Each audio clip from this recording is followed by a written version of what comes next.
जाहिरात करा, व्यवसाय वाढवा. व्यवसाय तुम्ही करा, जाहिरात आम्ही करतो. राजकीय, सामाजिक आणि व्यावसायिक क्षेत्रात आपली वेगळी ओळख निर्माण करा. सोशल मीडियाच्या माध्यमातून आकर्षक व लेटेस्ट डिजिटल जाहिरातींसाठी आजच संपर्क करा. CBS news Marathi. दिवाळीची जाहिरात मिळेल का, असं आपण पत्रकारांच्या तोंडून सध्या ऐकतोय.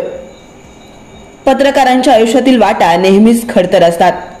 नव्हे तर खडतर वाटेनं प्रवास केल्याशिवाय पत्रकारिता समजत नाही. आभासी जगात जगणाऱ्या लोकांना हे शेवटपर्यंत कळत नाही. दररोज लोकांसाठी बातमीच्या माध्यमातून भांडणारा पत्रकार सध्या दिवाळीच्या जाहिरातींचे टार्गेट पूर्ण करण्यासाठी कसरत करीत असून तो हक्काच्या लोकांकडे दिवाळीची जाहिरात मिळेल का अशी विचारणा करताना दिसतोय. गणेशोत्सव संपला की सर्व वर्तमानपत्राचे व्यवस्थापन दिवाळी जाहिरात या विषयावर कामाला लागते. तर मोठमोठ्या वर्तमानपत्रातील मॅनेजमेंट बैठका घेऊन स्थानिक वार्ताहर, पत्रकार यांना टार्गेट देऊन कामाला लावतात.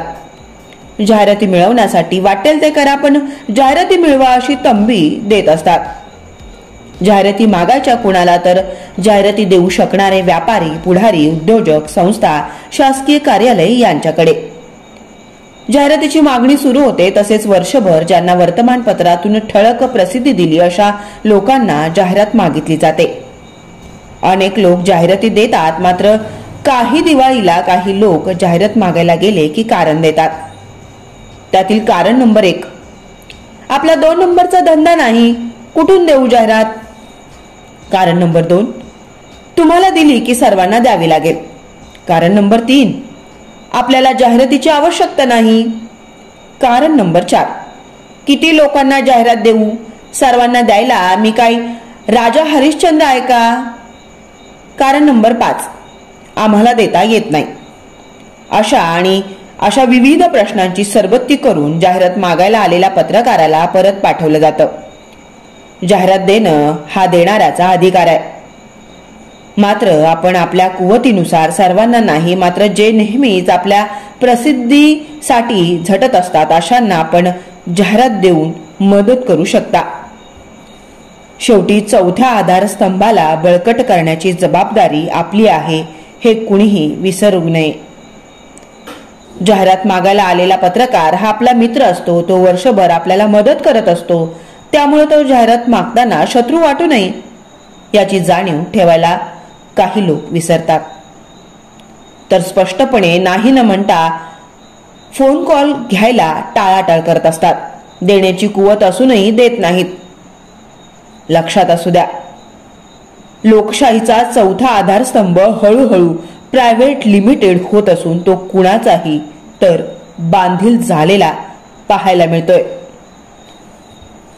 ज्यावेळी आपल्या मनाविरुद्ध बातम्या आपण बघतो त्यावेळी आपण 2-4 शिव्या हसडतो, मात्र हे का घडत आहे याचा विचार आपण करत नाही.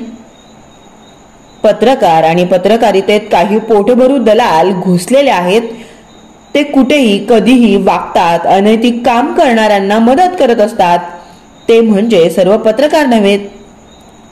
अनेक हाडांच्या पत्रकारांनी हे क्षेत्र केवळ टार्गेटमुळे सोडले.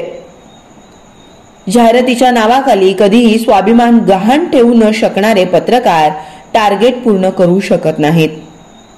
लोक चौथ्या आधारस्तंभाच्या या कठीण वाटचालीत सोबत राहिले नाही तर भविष्यात मीडिया हस्तक बनून काम करू लागेल.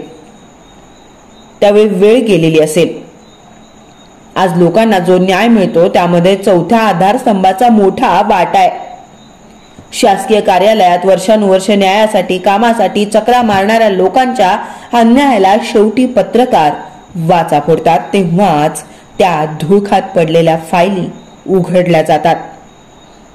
अनेकांना न भूतो न भविष्य अशी मदत होते. त्यात पीडित, शोषित, रुग्ण, विद्यार्थी, शिक्षक, डॉक्टर, वकील यांचाही समावेश असतो.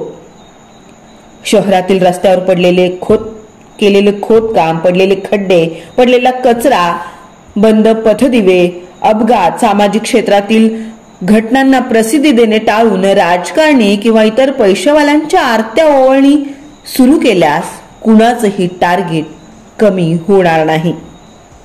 मात्र जबाबदारीचं भान ठेवून वागणाऱ्या पत्रकारांना दिवाळीची जाहिरात मागायला आल्यावर झिडकारू नका. शक्य तेवढी मदत करा. खरोखरच कुवत नसेल तर नाही म्हणा, पण डावलू नका. आम्हीही माणसं आहोत, आम्हालाही परिवार आहे.